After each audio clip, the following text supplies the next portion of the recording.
Welcome everybody to Poke Battle Network. We are in Studio B and I am joined by Wildcat Dad, one of the founding fathers of Beginning to Winner, B.T.W podcast. How you doing today, Mr. Wildcat Dad? I am doing great, and how are you doing yourself, Sosa? Ooh, I am loving today. It's always nice to come down here and talk battling and shop with a bunch of top-notch community leaders, and you guys have been nothing but top-notch community leaders since the pandemic. So I'm excited to have you out here and talk about all the things that Beginning to Winners, or BTW, as we like to call it, just BTW has to offer. So let's kick it off. How long have you guys been around in the Pokemon battling scene, and what are you guys looking to do here? Yeah, so we started up a couple years ago. Our founder, Astro, kind of had an idea that he wanted to bring together really good battlers, but also battlers that wanted to learn how to, as we say, get good.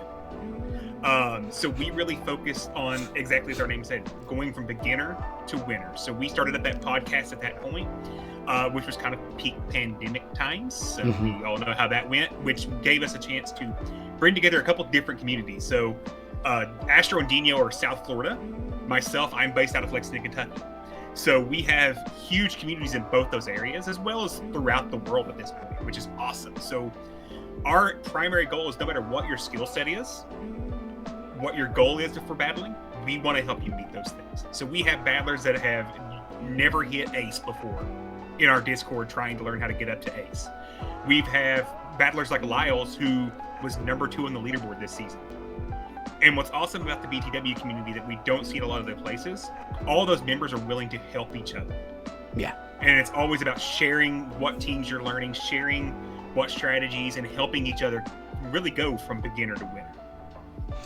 I noticed that when I was looking in the BTW chat rooms for Battle Nights. You guys were really very friendly, very helpful, and yeah, it seems like you guys have a really nice, tight-knit community, and this is wonderful for battlers, a great tool to start learning. You guys have tons of battlers, like you said. It's interesting that you said you have battlers first that haven't even hit ace, because all the top-notch battlers you guys brought to Battle Nights were like champions, regional battlers, like non-stop, like top-notch names. And I was like, it's so great, because that helps actually beginners understand what they really have to do to get to that top notch. And the fact that the champions there in that community are willing to help out beginners as well, that is such a wonderful community that you guys have begun and brought up here, and it's such a great tool for it. And it's so great to have you on here and talk about that. Thank you for that. Thank you. Yeah. So you guys have been doing this for a couple years. You guys world round. So what is it about your community that makes you guys different? What do you guys do for your community? So number one is we do everything we can to remove the drama from battling. We all know, if you've been in the battle scene long enough, there is always someone that gets mad when they lose. And that's perfectly fine to get upset about losing. But the one thing we don't let our members, and this is something in our community that's well known, our members are not to go attacking other players. That is hard and fast rule. That is an instant ban if that happens. And good news is, we set those ground rules early, and we've never had an issue with it. So even after literally almost after every battle, whether you upset a top opponent or not, 90% of our opponents in our Discord are willing to give you advice and give you feedback on what happened in that battle. Which is one of the things that is really different, because I always will ask my battler, hey, especially if I win, and it was one of those things where they could have won instead. I'm like, hey, do you want to know kind of what went wrong there? Do you know what already happened? And you can win you can learn as much from a loss or a win. It doesn't matter. So we're really there it's all about learning, all about getting better.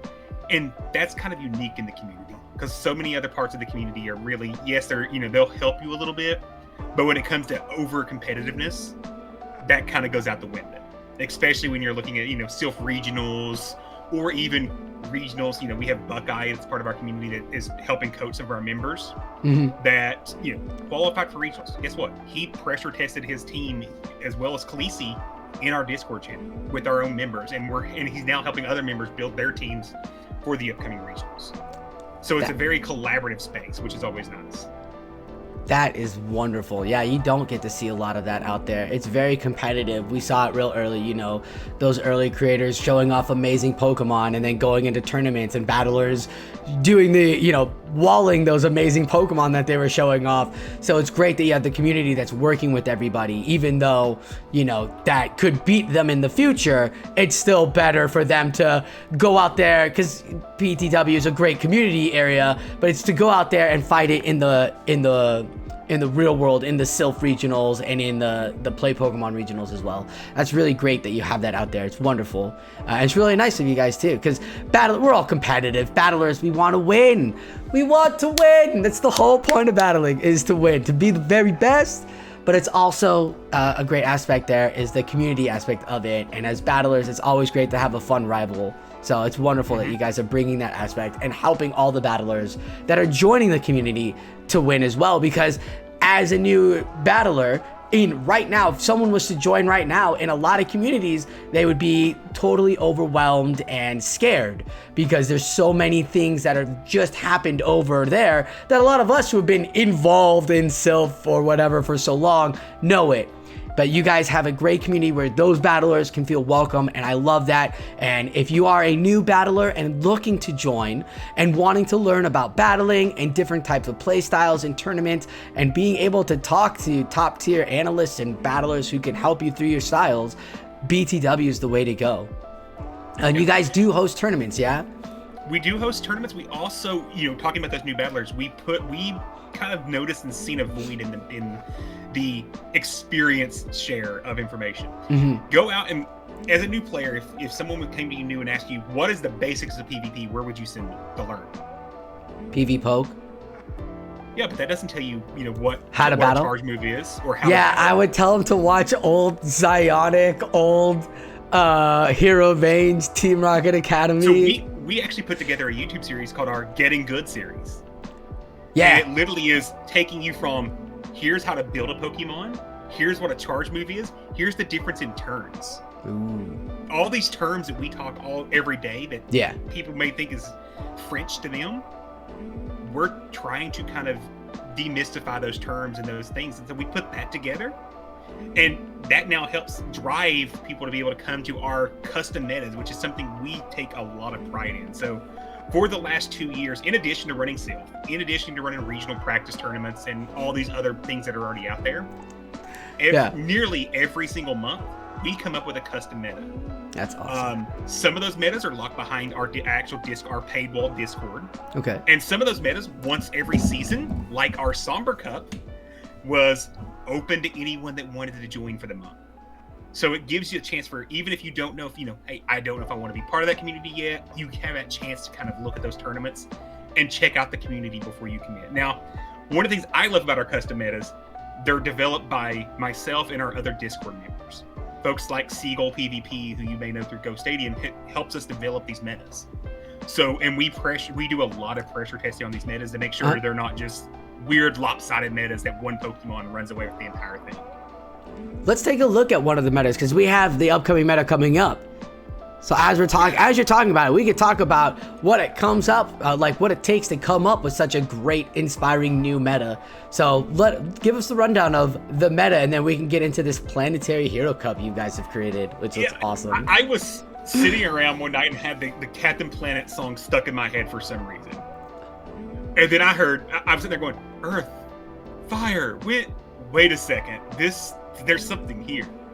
And if you listen to our podcast, one of the things you will find out, I actually hate slot metas. Absolutely hate them. I also hate Little Cup metas. And Somber was a Little Cup meta, and now Planetary is a slot meta. So I started tinkering around. I'm like, okay, let's take the 5 types from the wings of Captain Planet. And for those that are younger that don't know what Captain Planet is, go check it out on YouTube. It's worth it. Stop. Don't hurt my heart. Stop. When was a day. Earth, Fire, Wind, Water, Heart. So ground, fire, flying, water, fairy. Well, what's the thing that Captain Planet's always fighting against? Pollution. And obviously that has to be poison type. So you get 1 Pokemon per each of these slots. But we can't have it be that easy, because then everyone's going to run Swampert. Everyone's going to run XYZ, Pelipper's, things of that nature. So no. If a Pokemon shares a type with another slot, for example, a water ground Pokemon, it's banned. Fire flying, banned. So I took that in there, and then we started looking at the metas.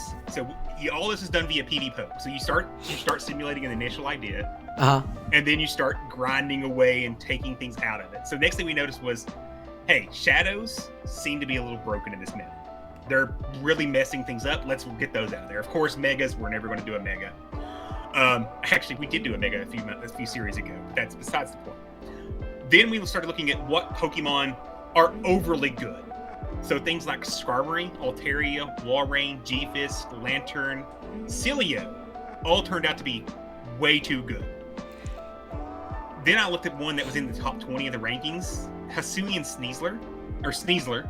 Mm-hmm. The only way to get those was kind of nefarious methods. So I said, no, let's not have that in there. Yeah. Had a great meta, and then they decided to drop the bomb of this season on us. Oh no, not the season meta shift. It wasn't even that big, but oh my god, is that macro huge. Yeah, and it was a massive update to this meta. Because Wing Attack for Flyers was such a huge change that Pidgeot jumped all the way to the very first slot of the meta with a 100 battle rating. Number 2 was 90.5. And for those that don't develop meta, you want those top 5-6 slots to be as close together as possible. So we banned Pidgeot, and what that ended up doing is every Pokemon down to rank 50 has a above 90 battle rating. Wow. Which means this meta, you can use anything in the top 50 and still be doing good. 15, which is rare for 1-5 or 5-0? 5-0. Shut up. Top 5-0? 50? Top 50 or 90 Wow. plus. I love that. I love those deep dives. That may change slightly when it comes out officially with the move changes and updates and we get the final numbers, but tentatively, the top 50 are really ranked in the top in a 90 plus rating. So this meta is going to be really cool. So you just choose one Pokemon to fill each of those slots and go for it. We're going to actually start that tournament on December 9th. And like I said, anybody that's in our Discord is always welcome to join these tournaments. We run them either via Sylph or Shalong, depending upon how complex the meta gets. Sometimes Shalong is just a little easier to run things in. And then we're going to keep, this is what we call our cycle. So just like Sylph has rankings, for the next 12 months, we're keeping cycle rankings. So our first cycle tournament was 2 months ago.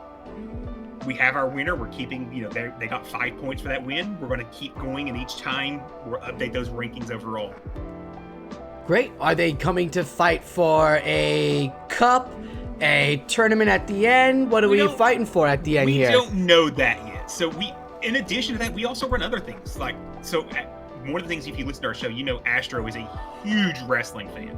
Okay. So in addition to these ongoing custom metas, we run what we call our Battle for the Belt tournaments, where you literally are playing for a belt, and it's ran almost like a wrestling circuit. So we have pay-per-views that are live streamed on Twitch. We have normally recorded events that get and you're competing for actual belts that we send out across the environment. So it's really cool. That is really cool. Wow, this meta sounds really cool. The community sounds great, and everything about this is just wonderful. Thank you so much for doing this. Oh my goodness. So where can battlers find B.T.W? So of course, any of your favorite podcast platforms. We're on them all: Spotify, Apple Podcasts, Google Podcasts. We're there. Twitch.tv/BTWPVP, YouTube.com/BTWPVP official, and at Twitter we are BTWPVP podcast, or of course at our awesome website BTWPVP.com. So all those places, if you go to the website, all of that's linked on there anyways. We'll have the link down below for you all down there, so go ahead and be sure to click on all of those links and subscribe and get involved in this community that, absolutely super fun. I played in your Somber Cup. When you guys invited me to Somber Cup, I was like, sure, I'll give it a try. Little cup. I think I didn't realize I dumped 300 Stardust on Pokemon. 400,000 Stardust to build Pokemon for a little cup. I built that Haunter, I built that Primate, double moved them, totally not thinking about it. But then I like totally geeked out when I was playing against Khaleesi, because I watched her and Buckeye in Peoria. And they were so good, and I was just like, oh my god, I got a chance to like fight against that, fight against, you know, a top battler like her, and it was super fun. There's so many great battlers out there, and I've seen a lot of battlers through our battling community that their names have popped up in your community as well. You know, seeing them in your channel as well, it's just great because, you know, I respect the communities the tournaments that they battle in, and if they battle in your tournament, I respect you because they know where the good battlers are, you know, the good communities are, and the respected ones are. So it's a great sign from you. Thank you. So yeah. Thank you very much. That means a lot. We are doing what we can to make PvP more accessible to everyone. Absolutely. So thank you for joining me here in Studio B, Wildcat Dad. I really appreciate you being here and taking your time off to give us a rundown of what's going on here with BTW. Beginner to winner. I appreciate you guys starting us off and helping all those beginners, because there is that void. So it's a wonderful thing. Be sure to check out those links below if you are looking for early entry on understanding battling world. Is there anything else you'd like to say to everybody before we bounce? Just good luck and get good. Get good indeed. I'm Sosaflo. Thank you all for joining us at Poke Battle Network, and like always, enjoy your battles.